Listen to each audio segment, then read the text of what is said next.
Cyber robbery ఇప్పుడిదో smart దోపిడీ. Just ఒక్క link లేదా ఒక్క ఫోన్ కాల్ నమ్మారో అంతే, ఉన్నదంతా ఊడ్చేస్తారు, ఖాతాలో సొమ్మంతా ఖాళీ చేసేస్తారు.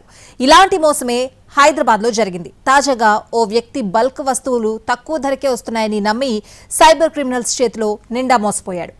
ఇప్పుడు అందరి చేతుల్లో స్మార్ట్ ఫోన్లు వచ్చేశాయి. అందరికీ సోషల్ మీడియా అకౌంట్స్ ఉన్నాయి. బ్యాంక్ ఖాతాలు ఫోన్కు లింక్ చేసే ఉన్నాయి. ఇదే ఇప్పుడు సైబర్ నేరగాళ్ల స్మార్ట్ దోపిడీకి కీలకంగా మారింది. సోషల్ మీడియాలో రకరకాల లింకులు పంపిస్తున్నారు సైబర్ క్రిమినల్స్. 50,000 విలువ చేసే వస్తువులు 50 రూపాయలకే ఇస్తామంటే ఆశపడిన వారెవరుంటారు? అలా ఆశపడే వారిని ఈజీగా బుట్టలో వేసేసుకుంటున్నారు.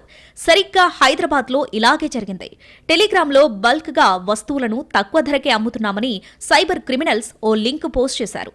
ఆ ప్రకటనను గుడ్డిగా నమ్మిన వ్యాపారి వారిని సంప్రదించాడు.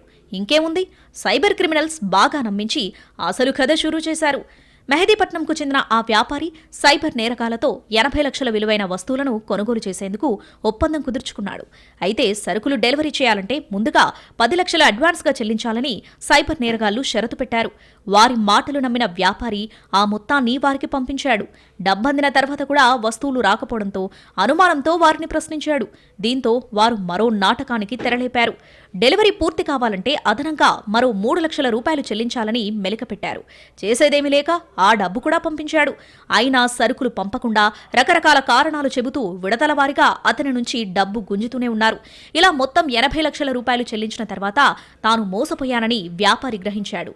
వెంటనే సైబర్ క్రైమ్ పోలీసులకు ఫిర్యాదు చేయగా వారు కేసు నమోదు చేసుకుని దర్యాప్తు చేస్తున్నారు.